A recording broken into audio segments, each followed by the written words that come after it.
Hormuz প্রণালী নিয়ে যুক্তরাষ্ট্র ও ইরানের উত্তেজনার মধ্যে এবার মার্কিন সেনা সদস্যদের হত্যা বা আটকের বিনিময়ে $30,000 পুরস্কার ঘোষণা করেছে ইরান। ইরানের সেনাবাহিনী commander in chief Amir Hatami রোববার এ ঘোষণা দেন।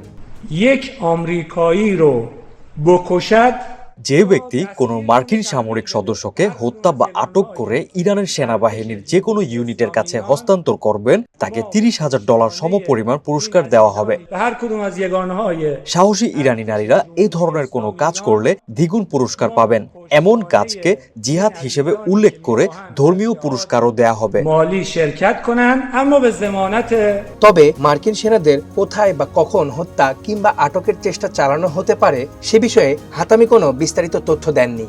یک هدیه হরমুজ প্রণালী নিয়ে মার্কিন প্রেসিডেন্ট ডোনাল্ড ট্রাম্পের মন্তব্যের তীব্র সমালোচনা করেন হাতামি। এ সময় তিনি ট্রাম্পকে অপরাধী আখ্যা দেন। جمهور جنایتکار امریکا میگه من میخوام হরমুজ প্রণালীকে যুক্তরাষ্ট্রের ভূখণ্ডের অংশ করার বক্তব্য সম্পূর্ণ ভুল। পরে হোয়াইট হাউসের পক্ষ থেকে এটিকে মজা হিসেবে দাবি করা হলেও এমন মজা গ্রহণযোগ্য নয়। اولا که تو غلط میکنی হরমুজ প্রণালী নিয়ে পাল্টাপাল্টি হুমকি ও বক্তব্যে যুক্তরাষ্ট্র ইরান উত্তেজনা আরও বেড়েছে।